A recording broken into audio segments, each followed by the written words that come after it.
জাতীয় থেকে আন্তর্জাতিক প্রান্তিক জনপদ থেকে নগর চারপাশ ঠিক কি ঘটছে এই মুহূর্তে তা নিয়ে আয়োজন এখন চারদিক। সঙ্গে আছি আমি সিফাত শাহরিয়ার। রাজধানীর বাড়িধারা থেকে সাবেক মন্ত্রী ডাক্তার দীপুমণিকে গ্রেপ্তার করেছে পুলিশ। মিন্টু রোডের ডিবি কার্যালয়ে নেওয়া হচ্ছে তাকে। পতন হওয়া শেখ হাসিনা সরকারের সমাজ কল্যাণ মন্ত্রী ছিলেন ডাক্তার দীপুমণি। আওয়ামী লীগ সরকারের টানা 4 মেয়াদে 3বার মন্ত্রী হন দীপুমণি। এর আগে পররাষ্ট্র ও শিক্ষা মন্ত্রণালয়ে দায়িত্ব ছিলেন তিনি। পাশাপাশি দলের যুগ্ম সম্পাদকও ছিলেন ডাক্তার দীপুমণি। চাঁদপুরের একটি মামলায় তাকে গ্রেপ্তার দেখানো হতে পারে। কোটা সংস্কার আন্দোলনে গণহত্যা ও মানবতা বিরোধী অপরাধে এবার আন্তর্জাতিক অপরাধ ট্রাইব্যুনালের দ্বিতীয় মামলা দায়ের করা হয়েছে। এই ট্রাইব্যুনালে মিরপুরের শিক্ষার্থী আলভি হত্যায় শেখ হাসিনা ছাড়াও আসামি করা হয়েছে 14 দলের নেতাদের।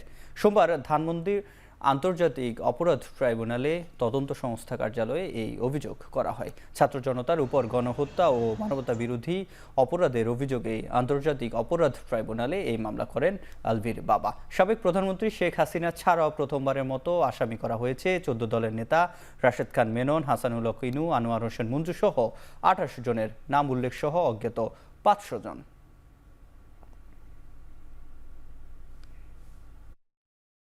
আমরা যাদেরকে আসামি করেছি তার মধ্যে প্রাক্তন প্রধানমন্ত্রী এবং আওয়ামী লীগের সভানেত্রী শেখ হাসিনা রয়েছেন, সেতুমন্ত্রী ওবায়দুল কাদের রয়েছেন, হাসানুল হক ইনু রয়েছেন, রাশেদ খান মেনন, আনোয়ার হোসেন মঞ্জু, তারপরে ঢাকা সিটি উত্তরের মেয়র আতিকুল ইসলাম এবং র্যাব পুলিশের ঊর্ধ্বতন কর্মকর্তা, তাদেরকেও আমরা এই অভিযোগে আসামিভুক্ত করেছি। নানা নাটকীয়তার পর শেখ হাসিনাকে আসামি করে হত্যা মামলায় আবেদন গ্রহণ করেছে লালবাগ থানা পুলিশ। এতে সাবেক প্রধানমন্ত্রী শেখ হাসিনা সহ 53 জনকে আসামি করা হয়েছে। অজ্ঞাতনামা হিসেবে দেখানো হয়েছে 350 জনকে। সোমবার সন্ধ্যায় লালবাগ থানায় নথিভুক্ত হয় মামলাটি। মামলার এজাহারে প্রধান আসামি করা হয়েছে সাবেক প্রধানমন্ত্রী শেখ হাসিনাকে। এছাড়াও আওয়ামী লীগের সাধারণ সম্পাদক ও সাবেক মন্ত্রী ওবায়দুল কাদের, সাবেক আইনমন্ত্রী, স্বরাষ্ট্রমন্ত্রী, তথ্য প্রতিমন্ত্রী ছাড়াও 14 দলীয় জোটের হাসানুল হক ইনু, আনোয়ার হোসেন মঞ্জু সহ 53 জনকে আসামি করে হত্যা মামলা দায়ের করেন নিহতের বাবা কামরুল ইসলাম। এছাড়া আসামি করা হয়েছে আরও 350 অজ্ঞাতকে। বৈষম্য বিরোধী ছাত্র আন্দোলনে 18 জুলাই রাজধানীর আজিমপুরে পুলিশের গুলিতে মারা যান ধানমন্ডি আইডিয়াল কলেজ শিক্ষার্থী সাইফুল্লাহ। এর 1 মাস পর লালবাগ থানায় মামলা করতে আসে তার বাবা, কিন্তু মামলা নিতে গড়িমসি করে পুলিশ। মামলা না নেওয়ায় সে রাতে লালবাগ থানায় অবস্থান নিয়েছিল ছাত্র জনতা। পরে সেনাবাহিনীর মধ্যস্থতায় স্বাভাবিক হয় পরিস্থিতি। এর 2 দিনের মাথায় অবশেষে আবেদন গ্রহণ করে পুলিশ। রেকর্ডের পর বাদীর যে ডিজায়ার ছিল, মামলার এই বাদীর যে ডিজায়ার ছিল, তার ডিজায়ার অনুযায়ী রেকর্ড হয়েছে, মানে তার চাহিদা অনুযায়ী আমরা রেকর্ড করেছি। এখানে কোনো ব্যত্যয় ঘটে নাই। গত 5 জুনের আন্দোলনের শুরু থেকে 5 আগস্ট পর্যন্ত যারাই জীবন দিয়েছে, যাদেরকে হত্যা করা হয়েছে নির্বিচারে, নির্মমভাবে হত্যা করা হয়েছে, তাদের প্রত্যেকের আমি বিচার চাই। ছাত্র আন্দোলনে রাজধানীর মিরপুরে গুলিবিদ্ধ হয়ে 9ম শ্রেণীর শিক্ষার্থী লিটন হাসান লালু নিহতের ঘটনায় সাবেক প্রধানমন্ত্রী, সাবেক সড়ক ও সেতুমন্ত্রী সহ 148 জনের বিরুদ্ধে হত্যা মামলা করেছে নিহত শিক্ষার্থীর পরিবার। সোমবার সকালে ঢাকা মেট্রোপলিটন ম্যাজিস্ট্রেট আদালতে মামলার আবেদন করা হয়। পরে বাদীর জবানবন্দি রেকর্ড করে মিরপুর মডেল থানাকে 22 আগস্টের মধ্যে মামলা গ্রহণ করে তদন্ত প্রতিবেদনের দাখিলের নির্দেশ দেন আদালত। এ সময় ভুক্তভোগীর আইনজীবী জানান, 4 আগস্ট মিরপুর এলাকায় পুলিশ ও সন্ত্রাসীদের গুলিতে আহত হয় শিক্ষার্থী লিটন হাসান লালু। ভর্তি হন রাজধানীর নিউরোসায়েন্স হাসপাতালে। চিকিৎসাধীন অবস্থায় গেল 7 আগস্ট তিনি মারা যান। এই ঘটনায় সুষ্ঠু বিচারের দাবি জানিয়েছে তার পরিবার।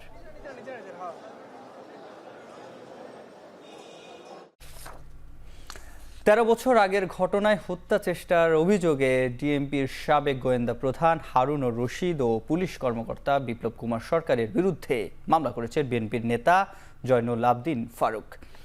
দুপুরে রাজধানীর শেরে বাংলা নগর থানার মামলা করা হয়। অভিযোগে বলা হয়, 2011 সালের 6 জুলাই বিএনপির ডাকা হরতালের সময় সংসদ ভবনের সামনে মানিক মিয়া এভিনিউতে কর্মসূচি পালনে পুলিশ বাধা দেয়। ঢাকা মহানগর পুলিশের তৎকালীন অতিরিক্ত উপকমিশনার হারুন রশিদ এবং সহকারী কমিশনার বিপ্লব কুমার সরকার জয়নুল আবদিন ফারুকীকে হত্যার উদ্দেশ্যে লাঠি দিয়ে মারধর এবং বুট দিয়ে আঘাত করে। এক পর্যায়ে ফারুকের মাথা ফেটে যায়, মেরে ফেলতেই আক্রমণ করা হয় বলে অভিযোগ এই বিএনপি নেতার। আমাকে লাঠিপিটা করে মাথা আঘাত করেছে, আমার লিগামেন্ট ছিঁড়ে দিয়েছে এবং লাঠির আঘাতে আমার বাম কিডনি অচল হয়ে গেছে। এরকম নির্মম আঘাত, নির্মম অত্যাচার আমি আর কোনোদিনও কোনো স্বৈরাচার সরকার করেছে কিনা দেখিনি। আমরা হত্যা প্রচেষ্টার মামলা, এই মামলা গ্রহণ করেছেন। মামলার তারিখ আমার লয়ারের কাছে আছে। এসালাম গ্রুপের 6 ব্যাংকের সব ধরনের নতুন ঋণ বিতরণ ও এলসি বন্ধ ঘোষণা করেছে কেন্দ্রীয় ব্যাংক। ফার্স্ট সিকিউরিটি ইসলামী ব্যাংক, গ্লোবাল ইসলামী ব্যাংক, ইসলামী ব্যাংক, সোশ্যাল ইসলামী bank, union bank, Bangladesh commerce ব্যাংকের উপর এই বিধিনিষেধ আরোপ করা হয়। ব্যাংকগুলো নতুন ঋণ দেয়া সহ আগের ঋণও নবায়ন করতে পারবে না। তবে স্বাভাবিক আমানতের বিপরীতে ঋণ, চলতি মূলধন, এফডিআর ও প্রণোদনা প্যাকেজ চালু থাকবে। এসব ক্ষেত্রে বিধিনিষেধের বাইরে 5 কোটি পর্যন্ত লেনদেন করতে পারবে। তবে এর বেশি হলে কেন্দ্রীয় ব্যাংকের অনুমতি প্রয়োজন হবে। পরবর্তী নির্দেশ না দেওয়া পর্যন্ত এই বিধিনিষেধ বহাল থাকবে বলে জানানো হয়। দেশে মেট্রো রেল সহ জাপানের সহায়তায় চলমান সব প্রকল্পের কাজ অব্যাহত থাকবে বলে জানিয়েছে অর্থ ও বাণিজ্য মন্ত্রণালয়ের উপদেষ্টা ডক্টর সালেহ উদ্দিন আহমেদ। উপদেষ্টা ডক্টর সালেহ উদ্দিন আহমেদ সাথে সাক্ষাৎ করেন বাংলাদেশে নিযুক্ত জাপানের রাষ্ট্রদূত ইয়োয়ামা কিমিনোরি। এ সময় দেশে স্থবির থাকা প্রকল্পের অর্থ ছাড়ের বিষয়ে আলোচনা হয়েছে বলে জানান অর্থ ও বাণিজ্য উপদেষ্টা। কাছ থেকে আমরা অত্যন্ত একটা পজিটিভ হিসেবে পেয়েছি, অ্যাসুরেন্স যে তাদের ব্যাপারে আর কোনো প্রশ্ন নাই আর কি, দ্বিধা দ্বন্দ্ব নাই। এক্সিস্টিং যে প্রজেক্ট আছে সেটা তো একটা সহায়তা করবে, প্রয়োজন হলে আরো স্বাস্থ্য খাতে এবং বিশ্ব শিক্ষা খাতে ওরা আরো সহায়তা করবে।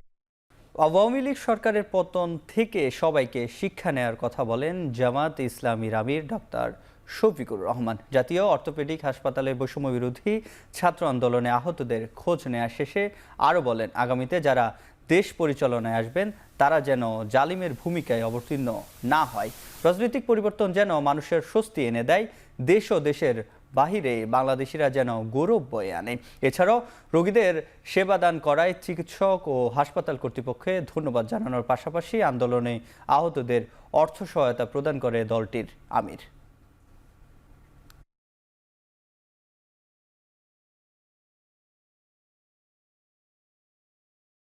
দেশ পরিচালনার দায়িত্বে আসবেন তারা যেন আবার জালিমের ভূমিকায় অবতীর্ণ না হন, একই রাস্তা যেন তারা অনুসরণ না করেন। এখান থেকে আমাদের সকলের শিক্ষা নেওয়া উচিত যে মানুষের সাথে জুলুমের আচরণ করলে পরিণতি কি ভোগ করতে হয়, এখান থেকে সবার শিক্ষা নেওয়া উচিত। এই শিক্ষা শুধু আওয়ামী লীগ দেবে না, এটা জামাতকেও নিতে হবে, বিএনপিকেও নিতে হবে। এখন চারদিকে নিচ্ছে একটা বিরতি, ফিরছি একটু পরেই।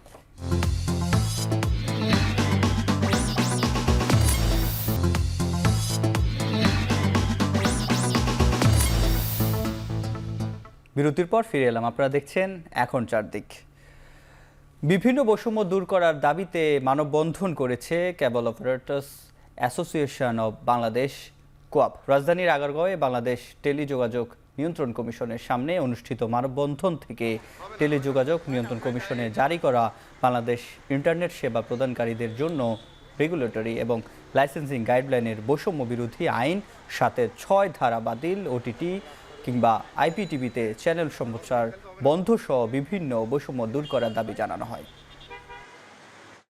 আমাদের অভিযোগগুলো লিখিত আকারে জানিয়েছি, মৌখিকভাবে একাধিকবার আমরা ওনাদেরকে আমাদের অভিযোগগুলো, আমাদের এই যে অধিকারের বিষয়ে আমরা সোচ্চার হয়েছি, তাদেরকে বলেছি এই আইনটি একটি কালো আইন। এই স্বাধীন দেশে স্বাধীন নাগরিক হিসেবে আমরা যে কোনো ব্যবসা পরিচালনা করতে পারি, কিন্তু ক্যাবেল অপারেটরদের জন্য এই বৈষম্য কেন? আজকে সময় এসেছে যে আমরা এই বিটিআরসির এখানে আজকে সমবেত হয়েছি মানববন্ধনে।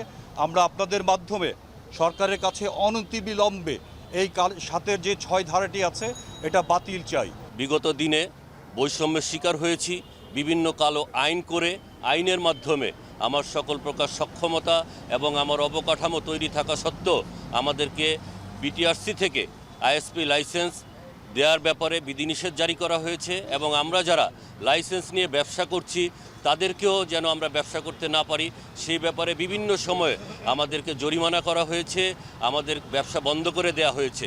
আমরা বর্তমানে এই সরকারের কাছে উদাত্ত আহ্বান জানাই, একজন স্বাধীন দেশের স্বাধীন নাগরিক হিসাবে আমি আমার মৌলিক অধিকার, যেই অধিকার নিয়ে আমরা বেঁচে আছি, আমরা যে নতুন বাংলাদেশের স্বপ্ন দেখছি, সেই স্বপ্ন সার্থকতার স্বার্থে এই ধরনের বৈষম্যমূলক যত কালো আইন আছে সেই কালো আইনের বাতিল চাই।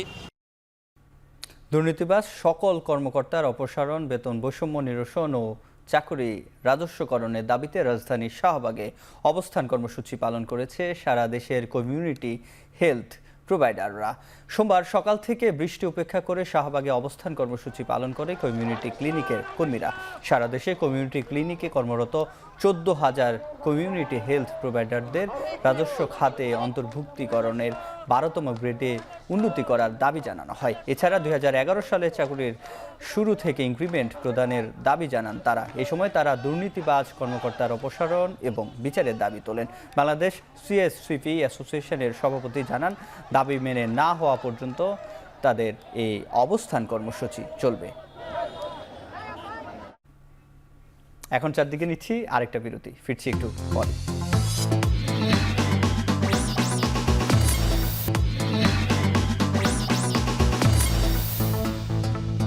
বিরতির পর ফিরে এলাম। এবার খেলার প্রসঙ্গ। প্রথমবারের মতো বাংলাদেশ ক্রিকেট বোর্ড পরিদর্শন করেছে যুব ও ক্রীড়া উপদেষ্টা আসিফ মাহমুদ। উপদেষ্টাকে পুরো মিরপুরের হোম অফ ক্রিকেট ঘুরিয়ে দেখান সাবেক অধিনায়ক তামিম ইকবাল। দেশের সব ফেডারেশন পরিদর্শনের অংশ হিসাবে উপদেষ্টা বিসিবিতে যান। এদিকে উপদেষ্টার বিসিবিতে যাওয়ার আগেই এনএসসি মনোনীত বোর্ডের পরিচালক পদ থেকে পদত্যাগ করেছেন জালাল ইউনুস। এখন টিভিকে এক খুদে বার্তায় তিনি তার পদত্যাগের বিষয়টি নিশ্চিত করেন।